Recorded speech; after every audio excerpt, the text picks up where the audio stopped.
So I went to another roundtable today. Well, I was invited actually. This is the second one I was invited to. That's pretty cool. But anyway, I was invited to another roundtable today. This one was with EY and Sunshine Enterprises and entrepreneurs. And everybody was saying pretty much the same thing, that they were looking for more clients and more funding, more money, things like that.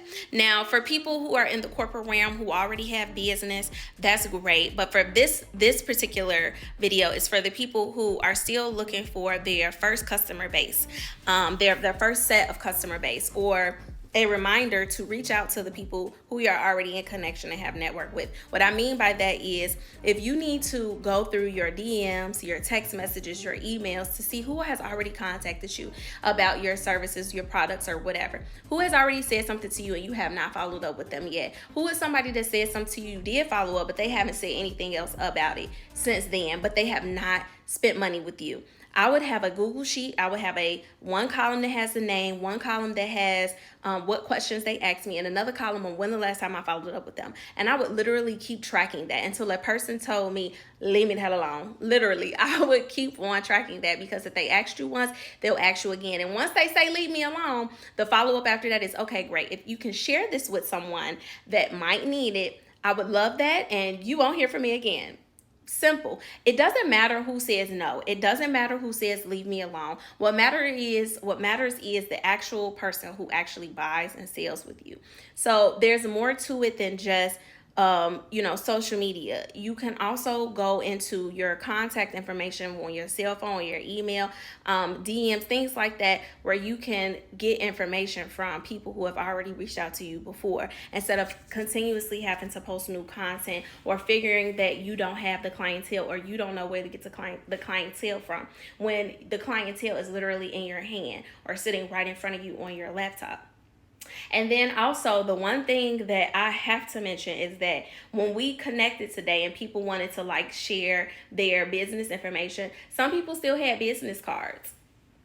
I'm not really understanding that. The only way that you should have a business card is if you have a QR code on it. And the reason why you need that QR code is because information needs to be collected to give to you. Information needs to be collected from you. So there needs to be a QR code that gets people's name and email or phone number, or both. I would recommend getting both. Don't take a business card nowhere and give it to nobody if you have not collected their information first. Scan that QR code, please.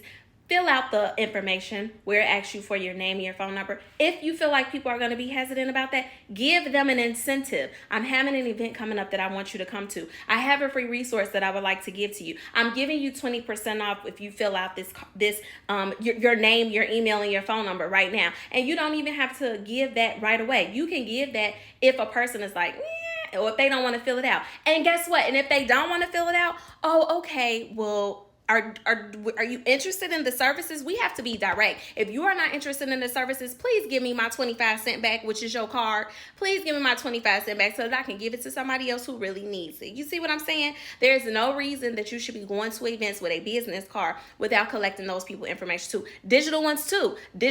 I've scanned so many digital business cards and nobody has collected my information. What happened to those digital business cards? I don't know. What happened to their information that I got from them, which I was probably interested and wanted to reach back out, but can't remember even if I filled out a form, if I got they blink, if I did a pop-up, if I did I don't even know. Who was that person? What was that person's name again? I met 2,000 people today. Who was it that I was interested?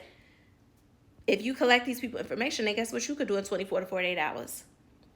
Reach out to them and say, hey, it was nice meeting you yesterday. Remember you were talking to me about the such and such.